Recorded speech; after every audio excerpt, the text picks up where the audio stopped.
puwan la sai lawan Instagram athil ron post amo in thana ni li chi om ta kan ho tu te zinga pension zo hlim lol pakhat hian min lo kola pusai lo he ti rengo thi chong kan ting thei don lo mi zo kho kan tha em to sia ma se changma ro ma hian suma wangin kan ta thei ani chu wangin rem ti ram mai la ka poisa nuai nga hi kan tlin don lo ai chuan sem mayang iti du lo pon ke man ka zuk kalanga ka zuk sem mayang rem ti ram mai ro aron ti pong maya chu pension pakhatin pusai lo aron biani chumo steng chon aron shila ti chuanin puwanal sai lo chu athin lunga in sual na sa ema hei ama soidan diabo kami shin na chuan nawadu tak ma se diglo taka bulka tan chuan in thanlaya diglo taka kasum man tam takte in cover le turin diglo tak bokin bulka tan angai le tho don ti ka sia ti digna hun nei lek lovin ama mi te ang bokin development setak bak karam hi ka pedon chuang lo ti ka in thri ani atia asoi dik che ani ti chona soi zela lalpa trina awanga khatiang ka ti ve du lo tak lo awanga mishing le sarkar dana tling lo nima ila amel chet le aming hliau ka phal lo kalalpa chu kalaka halom mani atia chuan in mi tor puina le in mi tong thamuan na te hi ka walom lalpa chon na satakin mal som mol cheu sela ati tu mani himo kan bial thar dampa mla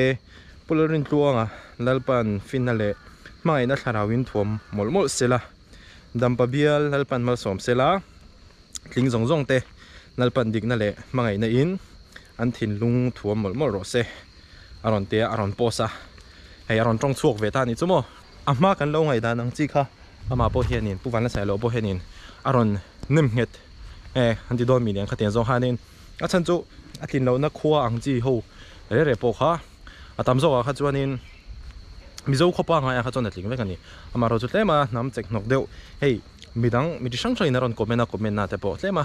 sumina le thei deu hei bu fai bag min le sakalom no kadam lawa miron kana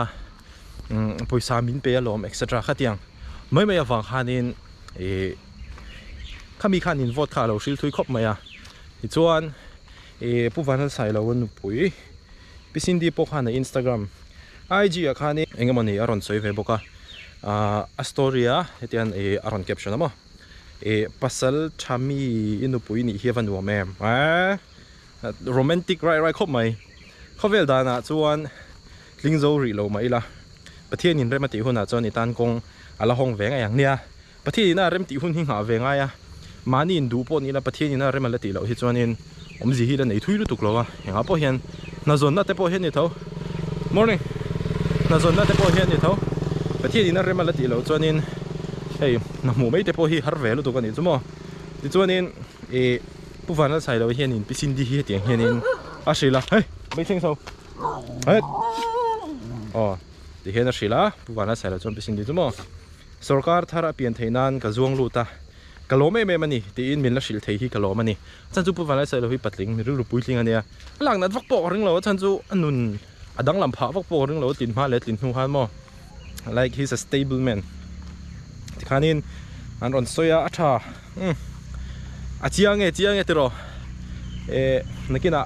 election le chanin dampa biala mi pui tam tak te no vote be ngi idon ni ti ka ron campaign pui ringo ta ma se te ka enroll pe vak lo ke chu tinga ka in soi ok don tet eng ma ka tel ve lo ni tiang ka riek me ke chan mo ha to em lo ke che i ha ni kai chok dan tang khan ai bethelania half long ni PhD ila em from investment at yet PhD kan ti ho le ni ai soi du te ne kun ku chon du ala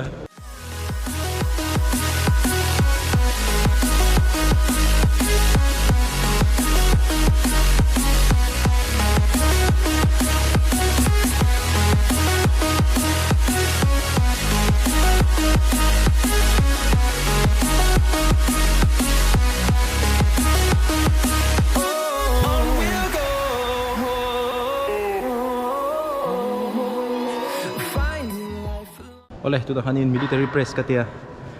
one rep max angani chu zon so ka tu ma ka ti kha to em tu na ka ti ri thei ber chu 40 50 60 ba ka thei lo chan chu he de ka lak chho do hanin hain balance dik to lawa he ka ti thin dan shim shim ania barbell bench press ate pon tho squat ate pon ne tho we khat ri de win di hang ka ti chawa 1 rep te te in chu ni wa weight zang in reps tam de win ka ti le chen mo Along the way, melodies we haven't played. No, I don't want no rest. Echoing around these walls. barbell mang hanin a weight ri chi ka ti pot thina chonin barbell exercise ka ti zo to na dumbbell in le ma zang de chi ang hanin to na exercise ka ti chun zom le dani he lighting of fa long fresh le To create a song. I don't wanna miss a beat. And on we'll go. Through the wastelands, through the highways, till my shadow turns to sun rays. And to na hanin lateral dumbbell raise ka ti zo chia hele hem wa ka le lok nang lan chata ol rio hem zo hianin heta the rear deltoids mo rear deltoids tan ka ti le don ni on we'll go. Through the wastelands, through the highways, and on. kana hi kanan than na nya anju ma hianin kalan that na hun ka tha to tu na chon rear deltoids ka zon huwa to na triceps ka khoile me ka triceps tan hianin exercise pak ni ka te nga push down le hetia luchu hetia ti chi khamo chuan du tok do ni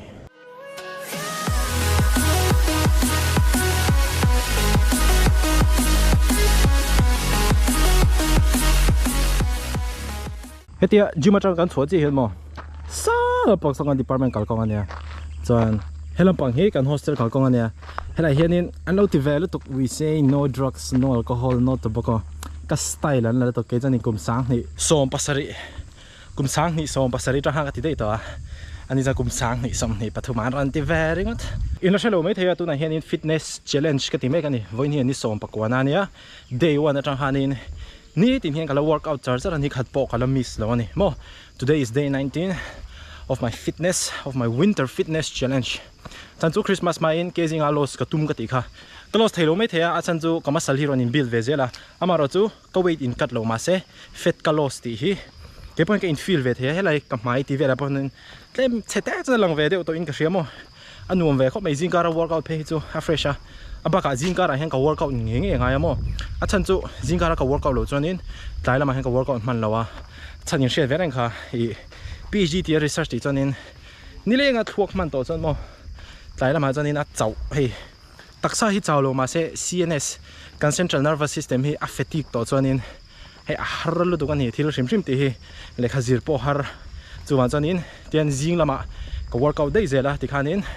fitness chu jing lama ti hang ka da thamak zel mo hami kha jing kara workout thana ne chuanin khapa po kha jima kal thina ma deu khana ran hwa tu na tlan chok le a tlan chona chan chu ka shabik lawa hei hi mafi hostel ania mafi Zudin Ahmed Hazarigata Traniva seta hianin kumsang ni som pathuma tanga kumsang ni som ni pakhat kha kalawom veya B farm M farm le PhD ka tri trantir khan mo ke khemi a chong ni na ground floor first floor second floor ki e thomno velin khaina khian mo hi da khianin thomno khai de kan in chu thin nia a lunglen thak khop mai so le sokan hostel ania hei ale lampang hi lan him book travesin university hi chu a dai po dai nuam ani mo winter lai phe chona hik ma hik vashat zel amaro chu summer lai phe chona dai nuama kan hostel ania hei thingkung te tama kan university campus a chama hei thingkung an phun tharani hei ten aron lian ve zela lian sa te po ma thakop me hei po hi lano pangna tuk ani ale voina hun mom de lo mangula video le kan mule thawa tara thian zara dam takin anyway be different be unique be exclusive stay away from drugs alcohol and tobacco